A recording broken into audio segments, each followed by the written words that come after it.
સદગુરુ નિષ્કુળાનંદ સ્વામી દ્વારા લખિત 64 પદી 26મું પદ આપણે સાંભળીએ છીએ. ઘણા મોંઘા જે ઘનશ્યામ નાવે, નજરે ન મળે કોઈને રે. ઘણા મોંઘા જે ઘનશ્યામ નાવે, નજરે ન મળે કોઈને રે. હે અક્ષરવાસી આઠો ઝામ, અક્ષરવાસી આઠો ઝામ, જેને રહ્યા છે અખંડ જોઈને, જેને રહ્યા છે અખંડ જોઈને. આ પદ ઉપર આપણે થોડો વિચાર કરીએ છીએ. થોડુંક કથાને યાદ રાખવાનો અભ્યાસ અને પ્રયાસ જો કરશો તો વિજયભાઈ ઘણું સુખ આવશે. આ પદ કોણે લખ્યું? હમણાં મેં કીધું, અહીંયા બેઠા છો શરીરે કરીને, મને કરીને, કોઈ ચિંતા ખરી? બધાને પ્રસાદ મળવાનો છે, કોઈ ચિંતા કરવાની છે નહીં. નિષ્કુળાનંદ સ્વામી આપણા મા બાપ થઈને આપણને સરસ વાત કરે છે. સંત વગર કોણ સાચી વાત કરે? એવા સંત વિના રે સાચી કોણ કહે, સંત વિના રે સાચી કોણ કહે. સારા સુખની વાત, સાચા સુખની વાત, દયા રહી છે જેના દલમાં. નથી ઘટમાં ઘાત, નથી ઘટમાં ઘાત. સંત આવડું તો બોલો, જોરથી બોલો. સંત વિના રે, જેટલું બળવું એટલા બળથી બોલીએ. સંત વિના રે સાચી. તો અમુક સ્પીકર ધીમા રાખ્યા.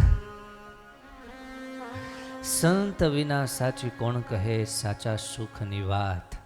દયા રહી છે જેના દિલમાં, નથી ઘટમાં ઘાત. માત્ર ને માત્ર મારું તમારું હિત કરવાની જ એકમાત્ર ઈચ્છા જેમના હૃદયમાં છે, એવું તત્વ જો કોઈ હોય તો એ સંત તત્વ છે. અને એ સંત દ્વારા આપણું હિત થાય છે, આપણું સર્વ રીતે મંગલ થાય છે. 64 પદીમાં સ્વામી અદ્ભુત વાતો લખી છે. હજી એક પદને આપણે ઘણું સમજવાનું છે, ઘણું સ્વીકારવાનું છે, એમાંથી ઘણું યાદ રાખવાનું છે. વાલા, ઘણું યાદ રાખવું છે. આ પદમાંથી ઘણી બધી કથાઓ, ઘણા બધા પ્રસંગો, ઘણા બધા ચરિત્રો, ઘણા બધા દૃષ્ટાંતો આપણે જોયા છે, પણ ઘણા બધા કદાચ ભૂલાઈ પણ ગયા છે. આવો સહેજે જ ફરી પાછું યાદ કરી અને પ્રસંગોને યાદ કરીએ. સ્વામી પંક્તિમાં લખે છે, અતિ થઈને દિન યાધીન, નિત્ય નમાવે છે શીશને રે. અતિ થઈને દિન યાધીન, નિત્ય નમાવે છે શીશને રે. શીશ એટલે મસ્તક, માથું. કોણ નમાવે છે? અક્ષરવાસી. અક્ષરવાસી એટલે કોણ? ભગવાન. ભગવાન કોને મસ્તક નમાવે? તો ભગવાન પૂર્ણ પુરુષોત્તમ કોને મસ્તક નમાવે છે? હે, અમે એવું લખ્યું? અતિ થઈને દિન આધીન, નિત્ય નમાવે છે શીશને. કોને? પુરુષોત્તમ નારાયણને, ભગવાન સ્વામિનારાયણને. કોણ નમાવે છે? અક્ષરધામના મુક્તો નમાવે છે. આ કથા બધી જ આપણે પહેલાં આવી ગયેલી છે, પણ મને આનંદ છે કે હું પરિવાર કહી શકીશ. આનંદ સ્વામી બરાબર ને? જ્યાં સુધી આ બધી કથા પાકી નહીં થાય, આપણે નવી કથા કરવી જ નથી. કારણ કે એકડો ઘૂંટા વગર બગડો લેવાય જ નહીં. બરાબર, લેકડો તો પાકો કરવો જરૂરી છે વાલા. સ્વામી એમ કે છે, ઘણા મોંઘા ઘનશ્યામ નાવે નજરે ન મળે કોઈને. એ ઘનશ્યામ, એ સ્વામિનારાયણ, એ સહજાનંદ સ્વામી, અક્ષરધામના અધિપતિ પુરુષોત્તમ નારાયણ, જે કહો તે, એ બધા એકનું જ નામ છે અને એ છે ભગવાન સ્વામિનારાયણ. અને એ સ્વામિનારાયણ ભગવાન કેવા છે, નાવે નજરે ન મળે કોઈને, કોઈની નજરમાં ન આવે, કોઈની બુદ્ધિમાં ન આવે, કોઈની કલ્પનામાં ન આવે, કોઈને મળે નહીં એવા ભગવાન. અને એવા ભગવાન, અને એની બીજી મહત્તા લખી છે, અક્ષરવાસી આઠું જામ. આઠું જામ એટલે આઠો જામ. 8 જામ એટલે 1 જામ એટલે 3 કલાક, એટલે 8 જામ એટલે કેટલા થયા? 24 કલાક. 24 કલાક એટલે શું? સતત, અખંડ, સતત જે ભગવાનને અખંડ જોઈ રહ્યા છે. જોઈએ છીએ તો આપણે પણ, જોઈએ છીએ તો એ પણ ફરક માત્ર એટલો છે, અક્ષરધામના મુક્તો માત્ર ને માત્ર કોને જોવે છે? ભગવાનને જોવે છે, અક્ષરધામના અધિપતિને જોવે છે, સર્વાવતારી, સર્વોપરી, સર્વનિયંતા, સર્વ કારણના કારણ એવા ભગવાનને અખંડ જોઈ રહ્યા છે. એ છે અક્ષરધામના મુક્તો. આપણે ભગવાનના ધામના મુક્ત થવું હોય તો પહેલી તૈયારી આપણી એ હોવી જોઈએ, એ ભગવાનને સતત નિહેડા કરવા છે, એ ભગવાનને સતત પ્રેમ કર્યા કરવો છે, એ ભગવાનને સતત હૃદયમાં પધરાવ્યા કરવા છે. એનું જેમ જેમ જેટલું જેટલું દર્શન થાય એટલું એટલું આપણને સુખ આવવું જોઈએ. સદગુરુ ગુણાતીતાનંદ સ્વામીની વાત પ્રસંગોપાત આપણે સાંભળેલી છે. રાતના 1 વાગ્યે ગુણાતીતાનંદ સ્વામી સંતોની જાયગા, યાની કે સંતોને રહેવાનું સ્થાન, એની બહાર ઊભા રહી અને પ્રતીક્ષા કરતા હતા. કોની? સ્વામિનારાયણ ભગવાનની.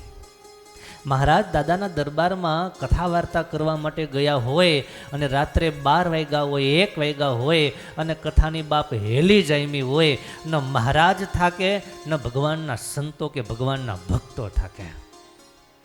એટલે ભગવાનના ભક્ત ત્યારે જ કહેવાય શું કે કથા સાંભળતા સાંભળતા બાપ થાક જ ન લાગે. કથા સાંભળતા સાંભળતા ક્યારેય પણ કંટાળો જ ન આવે. કથા સાંભળતા સાંભળતા ક્યારેય એનો ઓડકાર જ ન આવે. કથા સાંભળતા સાંભળતા ક્યારેય હવે બહુ થઈ ગઈ એવો ભાવ ન થાય. ત્યારે સમજવાનું કે આપણે ભગવાનના ભક્ત થયા. મહારાજ દાદાના દરબારમાં કથા કરવા માટે જાય, મહારાજ ઉપદેશ આપે, એવી રસમય, એક તો મહારાજની મૂર્તિ રસમય, મહારાજની વાણી રસમય, પછી એમાં ઘટે શું? ભગવાન કથા કરવા માટે ગયા હોય, રાતના 1 વાગ્યા સુધી સ્વામી બહાર ને બહાર ઊભા રહે. કારણ કે મહારાજની આજ્ઞા ન હોય ત્યાં જવા માટે મહારાજ ત્યાં ઊભા, સ્વામી ત્યાં ઊભા હોય. એક સમય એવી ઘટના ઘટે, શાંતિલાલ ગઢડા તો ગયા છો, દાદાનો દરબાર તો જોયો છે, સંતોની જાયગા જોઈ, સંતો જ્યાં રહેતા એ જોઈ. આજે એ છે સ્વામી? હા, ચડાવીને પધરાવેલા. ત્યાં સ્વામી ઉભા રહ્યા. એક વખતનો પ્રસંગ એવો બને છે, ભાવેશ ભગત, સોની ભાવિન કે ભાવેશ? હા, તો બરાબર. 1 વાગ્યાનો સમય અને સ્વામી બહાર ઊભા હોય અને મુક્તાનંદ સ્વામી લઘુશંકા કરવા માટે બહાર નીકળ્યા. સ્વામીએ જોયું આછા અજવાળામાં કે કોઈ સાધુ બહાર ઊભા છે. રાતનો સમય છે અને કોઈ બહાર ઊભું છે એટલે સ્વાભાવિક છે કે એક માતૃત્વ હૃદય, સાધુ બહાર શોભે નહીં, યોગ્ય નહીં. આ કોણ છે? શું કામ ઊભા છે? જાણવું જોઈએ કે બીમાર છે, તકલીફ છે, શું છે? આ જીવની સાચી માં જો કોઈ હોય ને તો ભગવાનના સાધુ છે. આ જીવને સાચી વાત કે છે, આ જીવના હૃદયમાં અજ્ઞાન હોય ને કાઢે છે, જીવમાં જે ખામીઓ હોય છે, ખોટ હોય છે, એને કાઢે છે. મુક્તાનંદ સ્વામી એવા, સ્વામી જરા દૂરથી હાથ પડ્યો, કોણ છે એ? ત્યારે ગુણાતીતાનંદ સ્વામી બે હાથ જોડીને કીધું કે સ્વામી, હું નિર્ગુણાનંદ. સ્વામીનું મૂળ નામ નિર્ગુણાનંદ. સ્વામી, હું નિર્ગુણાનંદ. મુક્તાનંદ સ્વામી નજીક આવ્યા. સાધુરામ, અત્યારે મધરાત થઈ અને તમે અહીંયા કેમ ઊભા છો? કંઈ તકલીફ છે, કંઈ બીમારી છે, કંઈ પેટમાં દુખતું હોય, માથું દુખતું હોય, કંઈ એવું છે? ના સ્વામી, એવું કાંઈ નથી. તો અહીંયા કેમ ઊભા? જ્ઞાનાતીતાનંદ સ્વામી કહે કે મહારાજ દાદાના દરબારમાં હરિભક્તોને કથા સંભળાવવા માટે ગયા છે. હા, તો એ મહારાજ કથા સંભળાવી અને પરત પાછા અક્ષર ઓરડીએ પધારે અને રસ્તામાં સ્વામી મને મહારાજના દર્શન થઈ જાય એટલા માટે ઊભો છો, એટલા માટે ઊભો છો. મુક્તાનંદ સ્વામી કહે કે સ્વામી આખો દિવસ દર્શન કર્યા, હજી ધરાતા નથી. ગુણાતીતાનંદ સ્વામી કહે સ્વામી મહારાજના જેટલા દર્શન કરું છું એટલી મને નવી ને નવી દર્શનની ભૂખ જાગ્યા કરે છે. જેમ જેમ દર્શન કરું છું એમ એમ નવી ને નવી ભૂખ જાગે છે. મુક્તાનંદ સ્વામી કહે પણ આ રાતે અંધારામાં દર્શન તમને શે થશે? આજના જેવી કાંઈ સ્ટ્રીટ લાઇટ વગેરે તો હતી નહીં, દર્શન તમને કેમ થશે? ત્યારે જ્ઞાનાતીતાનંદ સ્વામી કહે તમારી વાત સાચી છે, પણ સ્વામી આ વરસાદી વાતાવરણ છે અને મહારાજ એ સમયે બરાબર અહીંયાથી પસાર થતા હોય અને એ જ વખતે જો વીજળીનો એક ઝબકારો થઈ જાય એના પ્રકાશમાં દર્શન થઈ જાય મહારાજના. કેટલી શ્રદ્ધા, કેટલો ખપ, કેટલો ભાવ, કેટલો પ્રેમ વાલા. એવો પ્રેમ અક્ષરધામના મુક્તોને મહારાજમાં છે, એટલા માટે અખંડ રહ્યા છે જેને જોઈને. નિષ્કુળાનંદ સ્વામી જે શબ્દો લખે છે એ શબ્દમાં લેશ માત્ર શબ્દમાં કોઈ ખોટ નથી. અક્ષરવાસી આઠો જામ જેને રહ્યા છે અખંડ જોઈને રે. બે સવાલ ફરી પાછા કરીશ. અખંડ કોણ જુએ છે? અક્ષરધામના મુક્તો. અક્ષરધામના મુક્તો અખંડ કોને જોવે છે? અક્ષરધામના અધિપતિને, મહારાજને, સ્વામિનારાયણ ભગવાનને, પુરુષોત્તમ નારાયણને અખંડ જોયા કરે છે. તો ભગવાનના ધામમાં જવા માટેની તૈયારીમાં અને એને લાયક થવા માટે પહેલો નિયમ કે પહેલી વ્યવસ્થા કે પહેલી પાત્રતા શું જોશે? ભગવાનમાં એટલું હેત કે ભગવાનને અખંડ જોવાની મારી તમારી તૈયારી હોવી જોઈશે. અખંડ ભગવાનના દર્શન કરવાની તૈયારી. એ ભગવાન જ્યારે આપણે મંદિરમાં આવીએ ત્યારે મંદિરમાં ભગવાનના નિરખીને દર્શન કરીએ. આ સત્સંગમાં આપણે આવ્યા છીએ ને કલ્પેશ ભગત, એટલે આપણને શીખવા મળે છે, સમજ્યા? બાકી આ દુનિયામાં માણસોનો પાર નથી. માણસો ઘણા બધા છે, એમાં હિન્દુઓય ઘણા બધા છે, પણ હું તો જોઉં ઘણા બધા મંદિરમાં આવે કોઈ કામકાજ માટે કે રસોઈ હોય તો પ્રસાદ લેવા માટે આવ્યા હોય, કોઈ પણ કારણથી આવ્યા હોય, પણ દર્શન કરવાનો ભાવ પણ એને એ ખબર હોતી નથી એને. ત્યારે આપણને સંતોએ ભગવાન ઓળખાવ્યા, આપણને સંતોએ શીખવાડ્યું કે ભગવાનના મંદિરમાં જઈ અને ભગવાનના દર્શન કરવા, એમ નહીં અખંડ ભગવાનના દર્શન કરવા. આ અક્ષરધામમાં રહેવાની વ્યવસ્થા અને ત્યાંના ક્લાસ અહીંયા આપણે શીખીએ છીએ. અક્ષરધામમાં જોવું તો છે જ, અક્ષરધામમાં રહેવું તો છે જ, પણ અક્ષરધામમાં રહેવાશે કેમ? અક્ષરધામમાં રહેવાશે કેમ? એનું પ્રેક્ટિકલ અહીંયા આપણે નોલેજ લઈએ છીએ. એના માટે આ રવિ સભા, એના માટે આ 64પદી ગ્રંથ નિષ્કુળાનંદ સ્વામી લખે છે. એકવાર નિષ્કુળાનંદ સ્વામીને તાળીઓથી વધાવીએ. એ માવતરે આપણા માટે આવા એકને આવા 23 ગ્રંથ લખ્યા. એના એક એક શબ્દ, એની એક એક વાત, એનો એક એક વિચાર મારા તમારા જેવા મુમુક્ષુ આત્માઓને માટે ઉપયોગી થઈ પડે એવો છે. અખંડ ભગવાનને જોઈ રહ્યા છે અને આપણે પણ એ જ ભગવાનને અખંડ જોઈ રહ્યા છે. બધાના સંકલ્પ હંમેશા માટે મોટા જ હોય. આ દુનિયામાં કોઈને નાનું રહેવું જ નથી. આ દુનિયામાં કોઈને ઓછા માર્કે પાસ થવું જ નથી. થવું છે બધાને સારામાં સારું રિઝલ્ટ જોઈએ, સારામાં સારી વસ્તુ જોઈએ, સારામાં સારી વ્યવસ્થા જોઈએ, સારામાં સારા બધાના સ્વપ્ન હોય છે. પણ એ સ્વપ્ન પૂરા કરવા માટે જે કરવું પડે એની તૈયારી બહુ ઓછાની હોય છે. એની તૈયારી બહુ ઓછાની હોય છે. જેની તૈયારી હોય એ ત્યાં સુધી પહોંચી શકે છે. એની તૈયારી હોય, એવી વ્યવસ્થા, એવો વિચાર, એવો ભાવ અને એ પ્રમાણે એનું કામ, એનું કાર્ય એવું હોય ત્યારે એ લેવલ સુધી પહોંચી શકે. આપણે અશ્વિન ભગતનો દીકરો છે વેદાંત, સીએનું ભણે છે. દરરોજ 10-10, 12-12 કલાક ભણવાનું, એક્ઝામના ટાઈમમાં વધારે સ્ટડી કરવાની. ઘણા બધા હરિભક્તો એવા છે, યુપીએસસીની એક્ઝામની તૈયારીઓ કરે, જીપીએસસીની એક્ઝામની તૈયારીઓ કરે છે. કેટલી બધી મહેનત, કેટલી મહેનત. વેદાંત, તારે ખાલી 2 જ કલાક વાંચવાનું હાલે? 2 કલાક બહુ ન થઈ ગયા? 2 કલાક એને માટે પૂરતા નહીં. બીકોમ કરતા હોય, બીએ કરતા હોય, એને માટે કદાચ 2 કલાક હાલવા હોય તો હાલે. બાકી ઉચ્ચ લેવલનું જેને અભ્યાસ કરતા હોય, સીએનું ભણતા હોય, ડૉક્ટરી લાઇનનું ભણતા હોય, એમબીબીએસ, એમડી વગેરેનું ભણતા હોય, બાપ ગાંડા થઈ જતા હોય છે, પાગલ થઈ જતા હોય છે. એમાં એની ધૂન લાગી જતી હોય છે. ત્યારે એ પોતાના ગંતવ્ય સ્થાન સુધી પહોંચે, પોતાનું જે લક્ષ્ય છે એચીવ કરે છે. એવી રીતના મારો ને તમારો લક્ષ્ય એક હોવો જોઈએ. આપણે તો અક્ષરધામમાં જાવું છે, એવો એક સંકલ્પ રાખવો. એકવાર ગાશો. આપણે તો અક્ષરધામમાં જાવું છે, એવો એક સંકલ્પ રાખવો. આપણા સંકલ્પ પહેલાં આપણો નક્કી હોવો જોઈએ, આપણું ધ્યેય નક્કી હોવું જોઈએ. આપણે તો બાપ મરીને ભગવાનના ધામમાં જવું છે, અક્ષરધામમાં જવું છે. આ આપણું લક્ષ્ય, અને એ લક્ષ્યની પૂર્તિને માટે હવે કરવું જોઈએ શું? ભગવાનમાં પ્રેમ, ભગવાનમાં હેત. તો ભગવાનમાં હેત કરવા માટેના સાધન કયા?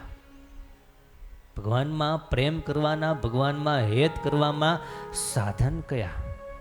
જેવી રીતના છોકરાઓ ભણતા હોય તો એનું આખું સિલેબસ હોય છે, એનું પાઠ્યપુસ્તક, ટેક્સ્ટ બુક વગેરે બધું હોય, એની સ્ટડી બરાબર કરે, એને માઇન્ડમાં બરાબર ભરે, એના કહેવાના જે પોઈન્ટ હોય એને બરાબર સમજે. એવી રીતે અક્ષરધામમાં જવા માટેના સાધન કયા? 3 સાધનો છે, ખાસ ધ્યાનમાં રાખજો. 3 શબ્દો યાદ રાખવાના છે આજની કથામાંથી ખાસ. એક છે સેવા, સ્મરણ અને સંત સમાગમ. બોલો તો આ 3 શું છે? અક્ષરધામમાં જવાના સાધન છે.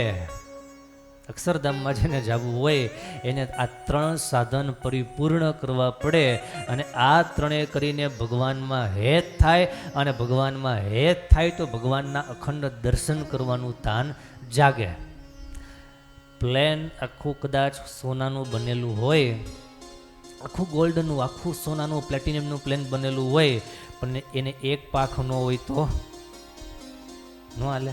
આખું સોનાનું છે તોય ન હાલે, સોનું કેટલું મોંઘું છે તોય ન હાલે.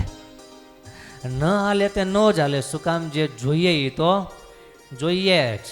એમ ભગવાનના ધામમાં જવા માટે 3 સાધન જોઈએ અને જોઈએ જ. એમાં એક પણ સાધન ઓછું ચાલે નહીં. એ 3 સાધન આપણે જે આજે નક્કી કરીએ છીએ, સેવા, સ્મરણ અને સંત સમાગમ. આ 3 જેના જીવનમાં દ્રઢ થાય, સેવા કરવામાં શ્રદ્ધા પૂરેપૂરી હોય, પણ માત્ર સેવાથી નહીં ચાલે, સાથે શું જોશે? સ્મરણ, ભગવાનનું સતત નામ સ્મરણ. સ્વામિનારાયણ, સ્વામિનારાયણ, સ્વામિનારાયણ. સતત એ ભગવાનના નામનું સ્મરણ. આજથી પુરુષોત્તમ માસ શરૂ થયો છે. પુરુષોત્તમ માસ ખાસ ભગવાનનું ભજન કરવા માટેનો જ માસ છે, ભગવાનનું ભજન કરવા માટેનો જ અવસર છે. એ જેવી રીતના વેકેશન ટાઈમ આવે એટલે બધાને તૈયારી થવા માંડે. હમણાં કરી ભગત આવ્યા હતા કે વેકેશન 8 દિવસનું પડવાનું. કે બહુ સરસ કીધું. ક્યાં જવાના? એ કે દેહમાં જવાનો, ત્યાંથી દ્વારિકા જવાનો. કીધું બહુ સારું. એટલે બધાને એક સિસ્ટમ નક્કી કરેલી હોય કે સમય મળે, જેવું વેકેશન પડે, વેકેશનનો ટાઈમ છે માટે આપણે આટલી જગ્યાએ જવું છે. એમ પુરુષોત્તમ માસ હોય એટલે નક્કી થવું પડે કે આ સમયે આપણે ભગવાનનું ભજન કરવું છે. ભજને કરીને ભગવાનને રાજી કરવા છે, નામ સ્મરણે કરીને પ્રભુના હૃદયમાં આપણે સ્થાન પ્રાપ્ત કરવું છે ને આપણા હૃદયમાં પ્રભુને સ્થાન આપવું છે. આ નામ સ્મરણનો મહિમા છે. આ દુનિયામાં જે ભગવાનના ભક્ત થયા એ બધાના જીવનમાં જોતા એક વાત ખાસ પકડાણી છે. ગુરુજી આજે સવારે લગભગ સાંજે હરિભક્તો આવ્યા, તેમને વાત કરી હતી. ડોંગરેજી મહારાજના દર્શન ગુરુજી કે મેં કરેલા. એ ડોંગરેજી મહારાજ એવું કહેતા કે જેના જીવનમાં ભગવાનનું નામ સ્મરણ ન હોય, ભગવાનને એ જીવનું કોઈ કામ જ નથી. આવું એ દાદા કહેતા હતા ડોંગરેજી મહારાજ, બહુ પવિત્ર આત્મા, કે જેના જીવનમાં ભગવાનનું નામ સ્મરણ ન હોય એવાઓનું ભગવાનને કોઈ કામ જ નથી. આપણે સેવામાં પૂરેપૂરો ભાવ રાખવાનો છે, પ્રગટ કરવાનો છે, કારણ કે આ શરીર ભગવાને આપ્યું છે એ એમના માટે જ આપ્યું છે. એમને અર્થે આપણે ઘસી નાખીએ, એને માટે ન્યોછાવર કરી નાખીએ ત્યારે આ દેહ સાર્થક કહી શકાય. આ પંખો છે તમે વસાવ્યો, આપણે મંદિરમાં વસાવ્યો, પણ એ પંખો પવન ન દેતો હોય તો કામનો શું? એનો કાંઈ અર્થ ખરો? તમે શું કરો? એને બદલી નાખો. જ્યાં વચ્ચેનો પંખો થોડો ધીમો ફરે છે અને એની તરત એને બદલી જશે, એની તરત સર્વિસ થઈ જશે. પંખાનું કામ છે ગોળ ગોળ ફરી અને પવન આપવાનું. જો એ પંખો પવન નહીં આપશે તો એને આપણે સ્વીકારશું નહીં, પસંદ કરીશું નહીં. એમ ભગવાનનો ભક્ત છે પણ ભગવાનના સેવા સ્મરણ અને સંત સમાગમમાં જો એને નહીં રુચિ હોય તો ભગવાન કહે છે એવાનું મારે કોઈ કામ નથી, એવાનું મારે કોઈ કામ નથી. તો આપણે એવા ભગવાનના ભક્ત થવું છે. અક્ષરધામમાં જવા માટે 3 સાધન. કયા સાધનો? આ મુખપાઠ થોડા લેવા પડશે એટલે પાકું થતું જાય. વિશુભાઈ બરાબર ને? ફાવે તો છે ને, ગમે તો છે જ ને, તો વાંધો નહીં. કે તમને એમ થાય કે કથા કરવા તમને ત્યાં બેહાડા તમે અમારી પાસે બોલાવો છો. એક ગામમાં સંત મંડળી ગયેલી. સંતોના હૃદયમાં એક જ માત્ર ભાવ કે ગામના લોકોને થોડી વાર ભગવાનનું નામ ભજન કરાવશું, ધૂન કરાવશું. એટલે સંતોએ ધૂન ચાલુ કરી અને એકાદ બે કડી ધૂનની ગાય, પણ સામે બેઠેલા બધાએ એકદમ હાવ કોરી પાટી, જરાય કે રંગબંગ લાગેલો નહીં. એટલે સંતોએ હળવેકથી કીધું કે ભક્તો ગાઓ, ભગવાનનું નામ લો, તાળી વગાડો. આવી રીતના કીધું. એટલે 2-5 જણાએ વાત સાંભળી નહીં અને માને એવા હોય ખરા. આપણે અહીંથી ક્યાંક ગવડાવતા હોઈએ, ક્યાંક બોલાવતા હોઈએ તો મોટા ભાગના બોલતા હોય. 5-7 જણાએ બોલવાનું શરૂ કર્યું, ધૂન ચાલુ કરી, 2-5 કડી બોલી. વળી પાછું સંતોએ જરાક યાદી આપી, આગ્રહ કર્યો કે પ્રેમ સે ગાવો, ભાવ સે ગાવો. આવી રીતના સંતોએ વળી પાછું કીધું. વળી પાછા બીજા 5-10 તેમાં જોડાણા. આખી ધૂન પૂરી થઈ. 30% લોકોએ ધૂન માંડ ગાઈ, બાકી એમને બેઠા જ રહ્યા. સંતોએ કથા વાર્તા કરી, ઉપદેશ આપ્યો, કથા પૂરી થઈ. પછી બધાએ સભામાંથી નીકળતા એક બાબા કહેતા ગયેલા, હરખા બાબા, હા આપણે આ સાધુઓને બધાને અહીંયા બેહાડ્યા છે, એને આપણે લાવ્યા છીએ ધૂન કરવા, ભજન કરવા, એ વાલીડાઓ આપણી પાસે કરાવે છે. હવે આને કેમ પહોંચવું રમેશભાઈ? આવો જેના હૃદયમાં ભાવ હોય કે એ આપણી પાસે કરાવે છે, એનામાં કાંઈ ઉતરે ખરું? એ નામ સ્મરણ આપણે કરવાનું છે, આપણા માટે કરવાનું છે. એવો ભાવ હોય. એમાં કથા જે થતી હોય એમાં અમુક તમને શબ્દો ઝીલાવીએ, અમુક પંક્તિઓ ઝીલાવીએ. એ શું કામ? કારણ કે એનાથી આપણું ઘડતર થાય છે, આપણે ભગવાનથી નજીક જઈએ છીએ. માટે બહુ ઉત્સાહ સાથે બોલવું, બહુ ઉત્સાહ સાથે સાંભળવું.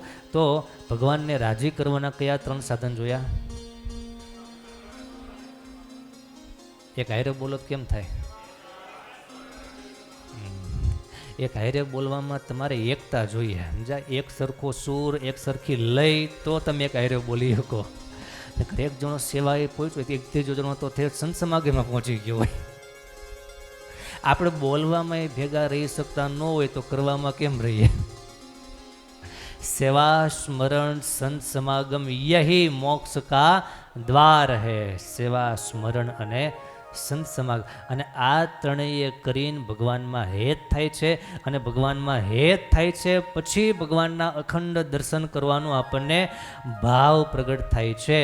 આવી અદ્ભુત અદ્ભુત કથા છે. અક્ષરધામના મુક્તોમાંથી આપણને શીખવાનું છે. અક્ષરધામમાં રહેવા માટેની આ તૈયારી કરવાની છે.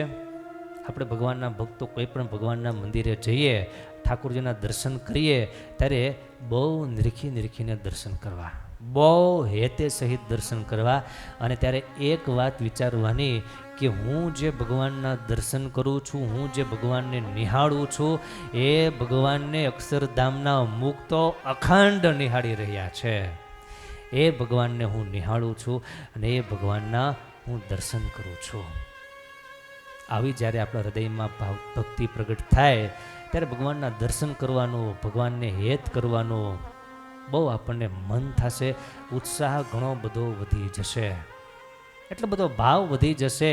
પછી એ ભાવને કોઈ નહીં રોકી શકે, નહીં કોઈને ઓછો કરી શકે, નહીં આપણને ભગવાનના માર્ગથી કોઈ પાછા વાળી શકે. પુરુષોત્તમ માસ શરૂ થઈ રહ્યો છે ત્યારે આ ભજન ઉપર આપણે સૌ કોઈએ વધારે જોર મૂકવાનું છે. જેમ જેમ જીવાત્મા સાચા મનથી ને સાચા દિલથી ભજન કરતો જાય એમ એમ એનું હૃદય કૂણું માખણ જેવું થતું જાય. જેમ જેમ ભક્તિ વધતી જાય જિંદગીમાં એમ એમ અહમ શૂન્ય થતો જાય. તમે લગભગ કોઈ એવા મહાત્માને જોયા નહીં હોય, એવા કોઈ ભક્તને જોયા નહીં હોય કે ભગવાનની ભક્તિ બહુ કરી છે અને એનામાં અહંકારી બહુ હોય છે. એવું તમે કદાચ લગભગ ક્યારેય જોયું નહીં હોય. જેને સાચા દિલથી, સાચા હૃદયથી ભગવાનની ભક્તિ કરી હશે એનું હૃદય એકદમ શુદ્ધ અને એકદમ નિર્માની અને નિરહંકારી થતું જાય. અહંકાર જેટલો રહે એટલી ભક્તિ ત્યાં ટકી શકતી નથી, ભક્તિ ત્યાં રહી શકતી નથી. અને ભક્તિ જેના જીવનમાં વૃદ્ધિ પામતી જાય પછી એના જીવનમાંથી કામ, ક્રોધ, લોભ, મોહ વગેરે તમામ અંતઃશત્રુઓ વગેરે બધાય નાશ પામતા જાય.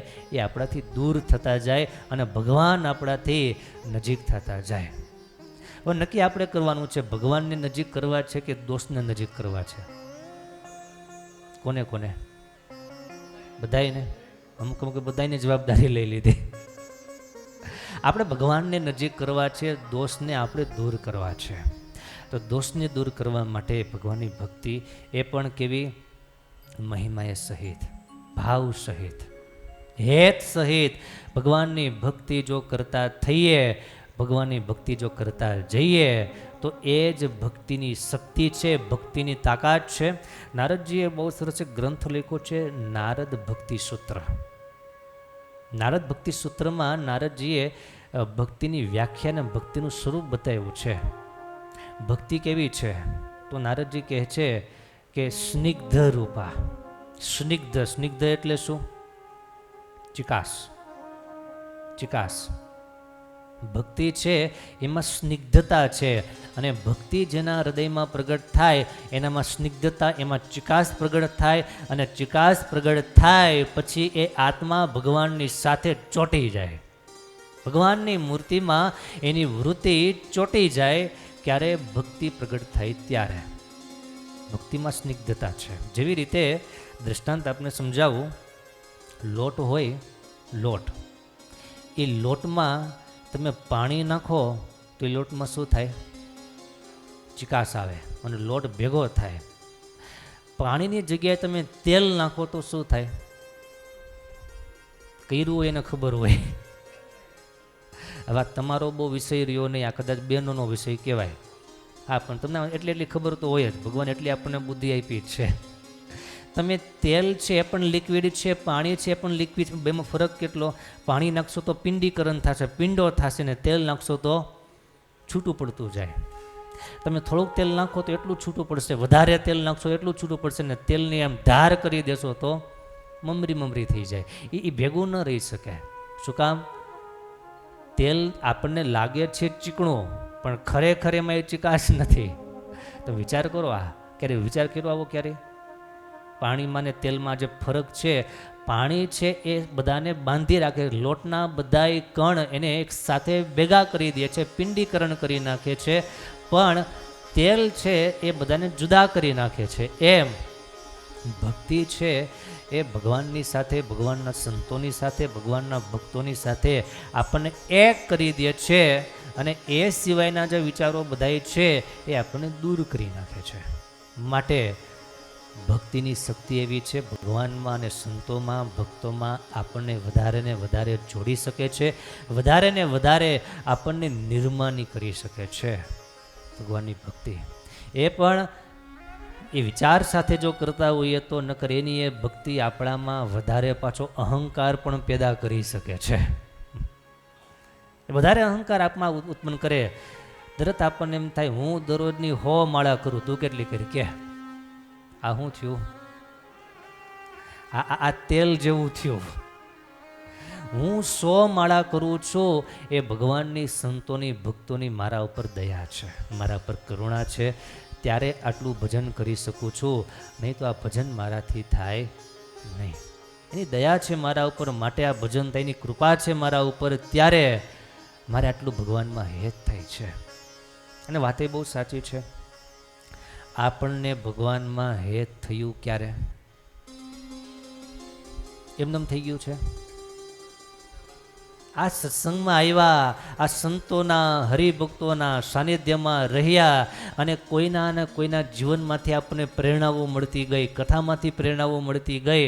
એમ કરતાં કરતાં કરતાં આપણામાં ભજન આવ્યું છે, ભજન આવ્યું પછી ભગવાનમાં પ્રેમ વધ્યો છે. માટે આપણે એનો ક્યારેય અહંકાર ઊભો કરી શકીએ નહીં, હું આટલું બધું કરું છું. આપણે જે કરીએ છીએ એ પરમાત્માની દયા છે, પરમાત્માની કરુણા છે, એવો ભાવ રાખી અને જો ભક્તિ કરીએ તો આપણામાં સહેજે જ એવું દૈવત આવે, સહેજ જ એવો ભાવ જાગે કે ભગવાનમાંથી આપણને લેશ માત્ર વૃત્તિ તૂટે નહીં, અને નવો ને નવો દાસત્વ ભાવ આવતો જાય.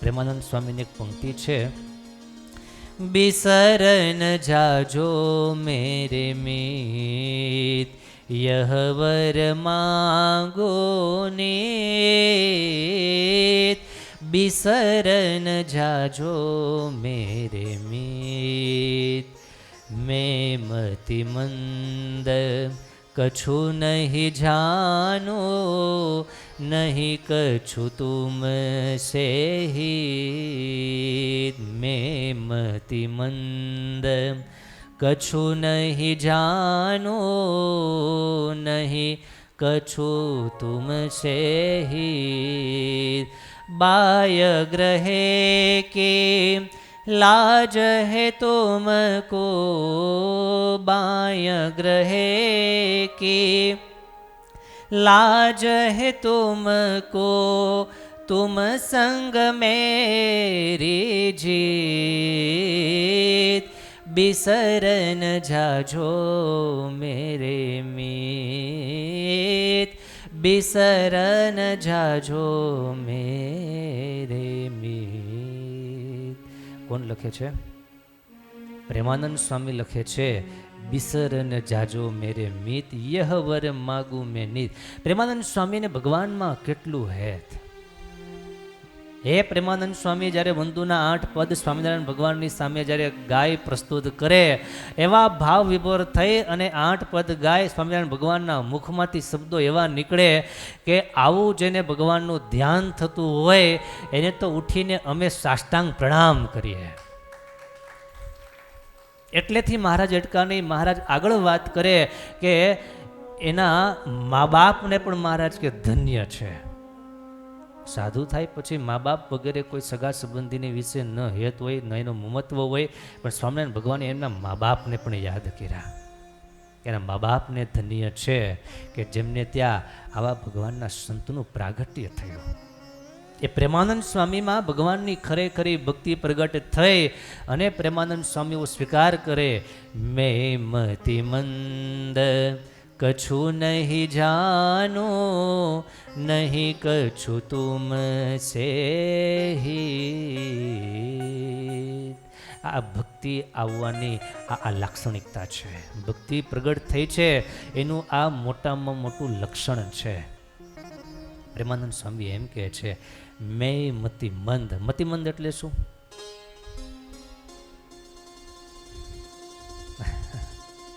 મંદ એટલે ઓછી, મતિ એટલે બુદ્ધિ. મારામાં બુદ્ધિ ઓછી છે, નહીવત છે. હે પ્રભુ, હું મતિમંદ છું, બુદ્ધિ વગરનો છું. આવું પ્રેમાનંદ સ્વામી કહે. આપણે એકવાર કહી લ્યો. તાકાત છે. શું કામ? હજી આપણને ભગવાનની ભક્તિ એવી પ્રગટ થઈ નથી.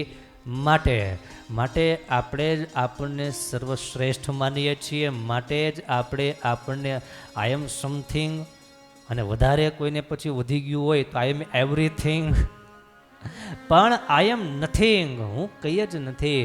મારે ઘણું શીખવાનું છે, મારે ઘણું સમજવાનું છે. મારે કે એમ હજી કરતા મને કાંઈ આવડતું નથી, પણ શીખવું છે. શીખવાની મારી પૂરેપૂરી તૈયારી છે. હવે શીખવું છે. હવે સમય બહુ ઓછો છે. હવે કેમ કરવામાં જ મારે મારી જિંદગી પસાર કરવી છે. પણ કોણ કેમ કરવામાં? કોણ કેમ કરવામાં? બહુ સરસ કોઈક સૂત્ર મેં આજે વાંચ્યું હતું. આપણું મન પણ આપણું કહ્યું કરતું નથી, અને છતાં આપણને દુઃખ એમ છે કે કોઈ મારું કહ્યું કરતું નથી. શબ્દો સમજાણા? આપણું મન પણ આપણું કહ્યું કરતું નથી, અને છતાં આપણને દુઃખ કયું છે? મારું કહ્યું કોઈ કરતું નથી. આપણું મને આપણું ન કરતું બીજું ક્યાંથી કોઈ કરવાનું? વાત બરાબર છે. એટલે પ્રેમાનંદ સ્વામીની આ કથામાંથી આપણે એવું શીખવા જેવું ખરું કે જે આપણને ભગવાનના સંતો કહે છે, સમજાવે છે, શીખવાડે છે, આપણને પોતાના માની અને જે રસ્તો ચીંધે છે, જે સાધન બતાવે છે, જે રીતિ બતાવે છે, એ રીતિ પ્રમાણે આપણે એકદમ સુવ્યવસ્થિત ચાલવું છે. બરાબર? એમાં લગારે ફરક પાડવા દેવો નથી.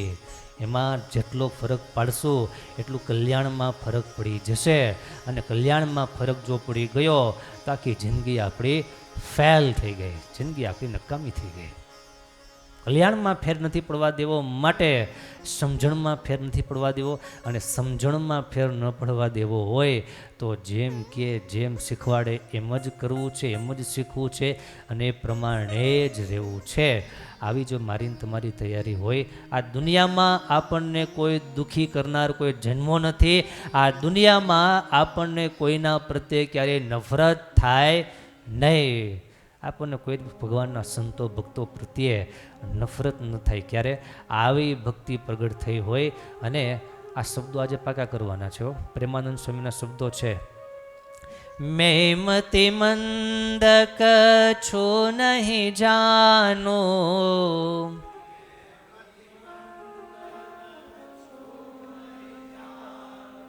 લગભગ તો બધાએ ગાયો. હવે સાચા દિલથી એકવાર ગાયો ઘનશ્યામભાઈ. મેં મતિ મંદ કછો નહીં જાનો, મેં મતિ મંદ. બસ આટલું જ ભાગવું. આખી પંક્તિ પછી ભૂલાઈ જાય તમને. સમજે? આટલી બહુ થઈ ગઈ ભગવાનભાઈ, બરાબર ને? હા, મેં મતિ મંદ કછું નહીં જાનું. બસ આટલી જ વાતને સમજી રાખીએ, પકડી રાખીએ. પણ મતિમંદ છીએ, પણ મતિમંદ રહેવું નથી. આ આધ્યાત્મિક માર્ગની બહુ એક વ્યવસ્થા છે, એક સિસ્ટમ એવી છે કે મતિમંદ છીએ પણ મતિમંદ રહેવું નથી. દિન પ્રતિદિન સત્સંગ કરતાં આપણે મતિ સંપન્ન થવું છે.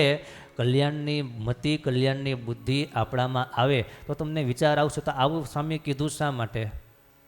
આ પ્રશ્ન થાય ને. તો આવું કીધું શા માટે? મેં મતિમંદ શા માટે? મતિમંદ એટલા માટે કે આપણામાં બુદ્ધિ નથી માટે ત્યાં જગ્યા થશે. આપણે જો આપણને એમ માનીએ કે ભાઈ મને બુદ્ધિ છે, મને બધી જ આવડત છે, મને બધી જ ખબર છે, તો તમે કાંઈ શીખી શકશો? કાંઈ સમજી શકાય? મેં મતિમંદ યાને કે મારામાં હજી બુદ્ધિની ખામી છે માટે ભરવી છે તો કઈ ભરવી છે? જે સંતો આપે છે એ ભરવી છે. અને એ ભરવા માટે પહેલાં આપણે સ્વીકાર કરવો પડશે. શું? મેં મતિમંદ, મેં મતિમંદ કછો નહીં જાનું. જ્યારે આપણને હૃદય કબૂલ કરવા માંડે કે મેં મતિ મંદ કછું નહીં જાનું, ત્યારે એની બુદ્ધિમાં પુરુષોત્તમ નારાયણ વાસ કરે છે. સંતોના વચને કરી એની બુદ્ધિ પુરુષોત્તમ રૂપ થાય છે, અને પુરુષોત્તમ રૂપ થયેલી બુદ્ધિમાં ભગવાનનો અડીખમ નિશ્ચય થાય છે. સત્સંગની સાચી વાત એના હૃદયમાં સ્થિર થાય છે. માટે વાલા ભક્તજનો, અક્ષરધામમાં જવાની થોડીક વાત આપણે જે આજે જોઈ સમજ્યા, જે કાંઈ અનુભવી છે, જે વિચાર કર્યા છે, વિચારને વારે વારે યાદ કરજો. આ કથા તમારે બીજી વાર સાંભળવી તો તમને સાંભળવા મળશે. ક્યાં? યુટ્યુબમાં. આપણી યુટ્યુબ ચેનલ સ્વામિનારાયણ વિઝન, એમાં આખી કથા લાઈવ થયેલી હોય. તમારે જ્યારે ઈચ્છા થાય અને એકવાર, બે વાર, ત્રણ વાર, જેટલી વાર સાંભળશો એટલી વાર તમને નવું ને નવું આમાંથી બળ મળશે, નવું ને નવું જ્ઞાન આમાંથી મળશે. માટે આ કથાને સાંભળતા રહીએ. ભગવાનને રાજી કરવાના અને ભગવાનમાં હેત કરવાના 3 સાધન આજે પાકા કર્યા. કયા કયા? એક હાયરે બોલો તો એકવાર, તો એ હાયરે નો રહ્યા. સેવા, સ્મરણ, સંત સમાગમ, આ 3માંથી એક પણ ઓછું ચાલશે નહીં. એક પણ જો ઓછું થયું એટલે એટલા ટકા આપણે માઇનસ. 3માંથી એક ગયું તો કેટલા ટકા વીધું? 66. 2 ગયા તો 33% વધ્યું. 3 જો આપણા જીવનમાં આપણે ચરિતાર્થ કરશું, સેવા, સુમિરન, સંત સમાગમ, આ 3 સાધનને સાથે રાખશું, વાલા ભક્તજનો, આ લોકમાં પણ બહુ આનંદ સાથે જીવાશે. અને મરતી વખતે ભગવાન સ્વામિનારાયણના તેડા આપણને થશે કે હાલ તને મારા ધામમાં લેવા માટે આવ્યો છું. માટે એવું ખાસ કરું. કથા ઉત્સવ આવે છે હમણાં, એટલે ઉત્સવ દરમિયાનની જે કાંઈ સેવાઓ, ઉત્સવની પૂર્વ તૈયારીની જે કાંઈ સેવાઓ હોય એમાં આપણે બધાએ લાગી જવું. ભાઈઓ બહેનો સૌ કોઈ, નાના મોટા, આબાલ વૃદ્ધ સૌ કોઈ, એને આપણે લાવતા, આપણે પોતે આવું, સૌને લાવવા, સેવા કરવી. પછી સુમિરન. સુમિરનનો અર્થ એ થાય કે ભગવાનનું ધૂન ભજન વગેરે બધું કરવું. બરાબર? તો ભગવાનની કથા થશે, કથા અંતર્ગત ભગવાનની ધૂન વગેરે થશે. બહેનો અગાઉ 2 દિવસ ગીત ગાવાના છે, મંગલ ગીત ગાવાના છે. તો એ બધું એ સુમિરન છે. સંત સમાગમ યાની કે કથા વાર્તા, દર રવિવારે રવિ સભા સાંભળતા હોઈએ, બુધવારની આપણી પરિવાર સભા સાંભળતા હોઈએ. 7 દિવસની આપણી સત્સંગી જીવનની કથા છે, એને આપણે મન ભરીને સાંભળવી છે. અને બીજું, આપણે આપણા સગા સંબંધી, સ્નેહીજનો, મિત્ર મંડળ વગેરે સૌ કોઈને લાવતા કરવા છે. કારણ કે અક્ષરધામમાં આપણા બધાય માટે જગ્યા છે. મહારાજનું સંતોનું મિશન છે કે અનંત આત્માઓને, અનંત જીવાત્માઓને મારે મારા ધામ ભેગા કરવા છે. આવું ભગવાનનું મિશન છે. અને એ ભગવાનના મિશનમાં જો આપણે ભળી જઈએ તો ભગવાનના રાજીપાના અધિકારી થઈ જઈએ. માટે ભગવાન ભજવા છે, ભગવાન ભજાવવા છે. કથા વાર્તા સાંભળવી છે અને કથા વાર્તા સૌને સંભળાવવી છે. વાલા ભક્તજનો, આવો આપણે ખાસ આગ્રહ રાખવો છે. આ કથા વાર્તા આપણે બહુ મોટા બેનર, બહુ મોટા બોર્ડ કાંઈ મારવાના નથી, કાંઈ હજારોની સંખ્યામાં કાંઈ પત્રિકાઓ છપાવવાના નથી. પણ આગ્રહ અને દાખલો એવો કરવો છે, આપણે મુમુક્ષુ બની અને 7 દિવસ સૌથી પહેલાં આવીને સૌથી છેલ્લે જવું છે. અને આપણે આપણી હારે બીજા 2, 5, 10, 15, વસંતભાઈ કેટલા લાવી શકાય? 5 જણા લાવી શકાય ને? વસંતભાઈ કે 5 વાળા કેટલા આંગળી ઊંચી કરો હાલો? બધાય લાવશે 5. ચંદુ ભગતે કીધું બધાય 5 લાવશો. ચંદુભાઈના વચન તમારે હાચા કરવાના. આગ્રહ આપણને હોય, ઉત્સાહ આપણને હોય. 5 તો આપણે કમસે કમ ભગવાનના માર્ગે જીવાત્માઓને ચડાવવા જોઈએ. કારણ કે એનાથી ભગવાન રાજી થાય એ તો મોટી વાત છે જ, પણ એનાથી મોટામાં મોટો ફાયદો હરિભક્તો એ થશે, એક સારો સમાજ, એક હરિભક્તોનો સમાજ મોટો થાય. અને હરિભક્તોનો સમાજ, સારા વિચારો વાળા માણસોનો સમાજ જેમ મોટો થાય એમ ડાયરેક્ટલી જ સમાજમાંથી ક્રાઇમ ઓછા થવા લાગે. સમાજમાં કજિયા, કંકાસ, ઝઘડા વગેરે, પારિવારિક પ્રશ્નો વગેરે બધાય ઓછા થવા માટેનું એક મોટામાં મોટું સાધન છે સત્સંગ અને આવી કથા પારાયણો. દુનિયામાં ઘણા માણસો ઘણી બધી સમાજ સેવાઓ કરતા હોય, આ ગરમીની સિઝન છે, ઘણા ચંપલ વિતરણ કરતા હોય સમાજ સેવા છે, છાશ વિતરણ કરતા હોય સમાજ સેવા છે, આવી અનેક બધી સમાજ સેવાઓ છે, બધે જ સારી છે. પણ મારી દ્રષ્ટિએ એવું જોઈ શકે છે એ બધી સેવાઓમાં એક બહુ મોટી સેવા જો કોઈ હોય તો એ છે કોઈ માણસને સત્સંગના માર્ગે ચડાવવો. શું કામ? એક પરિવાર સત્સંગના માર્ગે ચડશે, એનામાં સત્સંગના ગુણ આવશે, કથા વાર્તા સાંભળશે અને એના પરિવારમાં સુખ શાંતિ પ્રસ્થાપિત થશે. એ મોટામાં મોટી સેવા ગણાશે. એ મોટામાં મોટી સમાજ સેવા છે. આપણા ઉત્સવ દરમિયાન આયુર્વેદિક કેમ્પ પણ થવાનો છે. બહુ સારા જાણકાર એક વૈદ આનંદ સ્વામી આપણને સજેસ્ટ કર્યા છે. પ્રજ્ઞાચક્ષુ છે, બે આંખે બિલકુલ અંધ છે, પરંતુ ભગવાન એને બહુ શક્તિ આપી છે, બહુ જ્ઞાન આપ્યું છે અને ઘણી બધી એનામાં સામર્થ્ય આપી છે. મેં ફોન કર્યો, પહેલી વાર મેં ફોન કર્યો, 2-3 મિનિટ મેં વાત કરી, પછી મને એણે સામેથી કીધું કે સ્વામી તમને આટલી તકલીફો છે, સાચું ખોટું કયો. હવે હું અહીંયા એ રાજકોટ હતા, ખાલી ફોનથી ખાલી વાત કરી, મને આખું મારું ચિત્ર એણે કહી દીધું. આપણે હાજ પાડવી પડે. તો આવા એક પ્રજ્ઞાચક્ષુ ભગવાને જેને શક્તિ આપેલી છે એવા એક વૈદ આવવાના છે જે આપણને ઘણું માર્ગદર્શન આપશે. એ શારીરિક આપણા પ્રશ્નો દૂર કરશે. એ રીતે માનસિક અત્યારે આપણે બધા બહુ મોટા ટેન્શનો લઈને ફરીએ છીએ. એ ટેન્શનમાંથી હળવા થવા માટે, થોડાક આમ ફ્રી માઇન્ડ થવા માટે એક દિવસ હાસ્યરસનો પ્રોગ્રામ આપણા દિલીપભાઈ આવવાના છે. એ આપણને માનસિક તકલીફો આપણી દૂર કરશે, આપણને થોડાક સહજ કરી દેશે, હળવા ફૂલ જેવા કરી દેશે. એક દિવસ ઘનશ્યામ જન્મોત્સવ વગેરે બધા કાર્યક્રમો થશે, એમાં આનંદ કરીશું, નાચીશું, રાસ લેશું વગેરે આનંદ કરીશું. એક દિવસ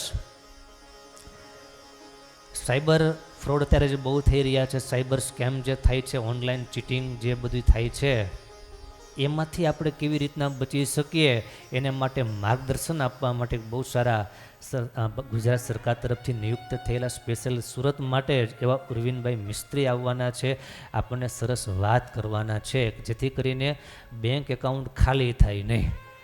તમે પરસેવો પાડીને કમાણી ભેગી કરી હોય, બેંકમાં રાખી હોય અને એક નાની એવી ભૂલ અને આપણને ક્યાં સુધી લઈ જાય કાંઈ ખબર નહીં, પણ આપણે એકદમ એક્ટિવ રહીએ, સક્રિય રહીએ, સજાગ રહીએ, એમના માટે એવું નોલેજ આપવા માટે પણ એક વિદ્વાન પધારશે. તો એનો લાભ આપણને આ કથા દરમિયાન મળશે. એટલે સર્વાંગી આપણો વિકાસ થાય, સર્વાંગી આપણે સુખ અનુભવીએ અને આપણે કોઈ જગ્યાએ દુઃખી ન થઈએ, હેરાન ન થઈએ, એના માટેના પ્રયાસો થશે. સંતો પધારશે અલગ અલગ મંદિરોથી, એના દર્શન, એમના આશીર્વાદ, એનાથી આપણે ધનભાગી થશું. માટે તમામ ભગવાનના ભક્તોને ખાસ ભલામણ.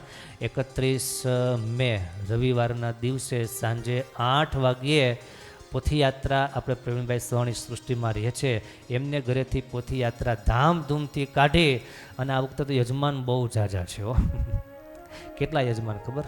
100 યજમાનો છે. 100 કેટલા? 100 જેટલા યજમાનો છે.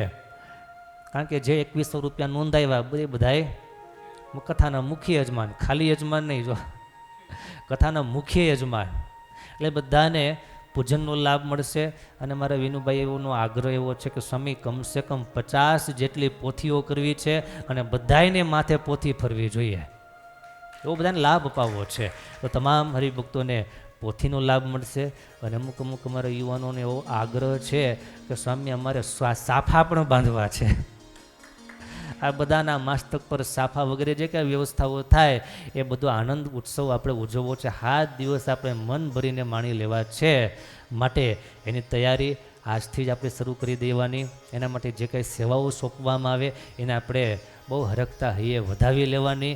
અને મોટામાં મોટી સેવા વધારેમાં વધારે ભગવાનના ભક્તોને, મુમુક્ષુઓને, દેવી જીવોને, સત્સંગ પ્રેમીઓને આપણે કથામાં લાવવા એ મોટામાં મોટી સેવા છે. માટે એ રીતના આગળ વધીએ. શબ્દોની સાથે કથાને પૂર્ણ કરીશ. બોલો સ્વામિનારાયણ ભગવાનની જય.